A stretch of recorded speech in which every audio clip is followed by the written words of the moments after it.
Mr. President, Secretary General, Excellencies, ladies and gentlemen, there are times in history when the decisions of nations are remembered by posterity. This is one such moment. What we do today or cannot do will be recorded in history. Driven by arrogance and emboldened by impunity, Israel has mounted a relentless onslaught on the occupied and beleaguered people of Palestine. As we speak, children, women, and men in Palestine are being killed with impunity. In 1 week of Israeli attacks, over 250 Palestinians have been killed and thousands injured. 1/3 are women and children. Death echoes in every home in Gaza. The Israeli airstrikes are responsible for the taking of every single life of the Abu Hattab family. 2 were women and 8 children. Let that sink in for just a moment. Hundreds of such tragedies are being enacted every hour in Gaza and other parts of the Palestinian territories. So far, over 50,000 Palestinians have fled their homes in Gaza. There is limited access to water, food, hygiene, and health services. Hospitals and access to water and sanitation services depend on electricity. Fuel for the power plants has almost run out. Gaza is plunged in darkness, literally and metaphorically. The only light is that of Israeli explosions. This is Palestine, where in full view of the world, the Israeli airstrikes bring down entire buildings to kill and terrorize innocent Palestinians and even silence the media. It is time to say enough. The voice of the Palestinian people cannot and will not be silenced. We, the representatives of the Islamic world, are here to speak with them and for them. Mr. President, it is appalling that the Security Council has been unable to exercise its primary responsibility for the maintenance of international peace and security. The Security Council has failed even to demand a cessation of hostilities. Those preventing the Council from doing so bear a heavy responsibility. In these circumstances, the General Assembly must assume its own responsibility. We must not fail the Palestinian people at this critical juncture. Mr. President, our first priority must be to halt the Israeli aggression. I hope that even at this 11th hour, the Security Council will call for a cessation of Israeli attacks. If it fails to do so, the General Assembly must make this demand on behalf of the entire international community. Let us be clear, there is no moral or military equivalence between the beleaguered and occupied Palestinian people, who have no army, no navy, no air force, and the Israeli war machine, one of the most powerful in the world. This is a war between a military occupier and an occupied people. It is a conflict between illegal occupation and a legitimate struggle for self-determination.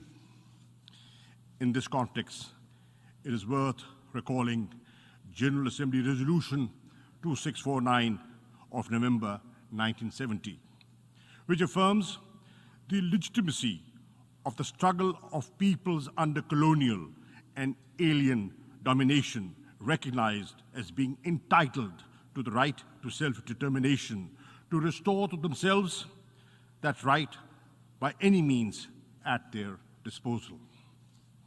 Second, we should mobilize all possible humanitarian help for the devastated Palestinian population in Gaza and other parts of the occupied territories. In addition to the UNRWA emergency appeal, the Secretary General should launch a comprehensive humanitarian assistance plan to provide succor and sustenance to the Palestinians. We need to send medical teams, medicines and other supplies, food, other necessities to Gaza and other parts of the occupied Palestinian territories. We welcome the access being provided by Egypt to Gaza. Israel must open all access points to Gaza to ensure the timely and urgent delivery of international assistance. Third, the General Assembly should call for concrete steps to protect the Palestinians. We should deploy an international protection force, as was called for in the General Assembly Resolution ES 10/20 and as demanded by the Islamic Summit Conference on the 18th of May 2018. If the Security Council cannot agree to send the protection force, a coalition of the willing can be formed to provide at least civilian observers to monitor a cessation of the hostilities and supervise the provision of humanitarian help to the Palestinians. We also call on the Secretary General and the High Commissioner of Human Rights to offer protection to Israel's Arab citizens who are being lynched and murdered by fascist Israeli gangs at the present time.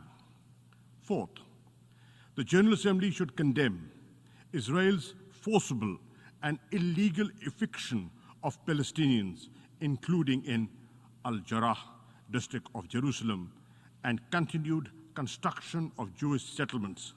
The onslaught against Palestinians worshippers in Haram al-Sharif and Al-Aqsa Mosque, the first Qibla of Islam, during the month of Ramadan, and Israel's brutal and indiscriminate aerial and land bombardment of Gaza. Israel's crimes against humanity should not escape accountability. There should be no impunity for violation of international law, including the Fourth Geneva Convention and other human rights conventions. The Human Rights Council, the ICC, and the ICJ and other avenues should be activated to ensure Israeli accountability for its war crimes. Fifth, we must revive concrete efforts to end Israel's occupation of the Palestinian territories and to dismantle the illegal settlements and the apartheid-like regime Israel has imposed in the occupied territories. The General Assembly should secure unconditional implementation of Resolution 242 of November 1967, in which the Security Council declared the inadmissibility of the acquisition of territory by war and demanded that Israel withdraw its armed forces from territories occupied in the 1967 war. It is therefore imperative to initiate bold steps to secure the implementation of the Security Council and General Assembly resolutions calling for the establishment of a viable, independent, and contiguous Palestinian state with Al-Quds, Al-Sharif as its capital. Pakistan endorses President Abbas's call for an international conference to secure a peaceful settlement. Mr. President, the Palestinian tragedy is at the heart of the turmoil and the conflicts in the Middle East. It is also the principal root cause of the humiliation and anger in the Muslim and Arab world.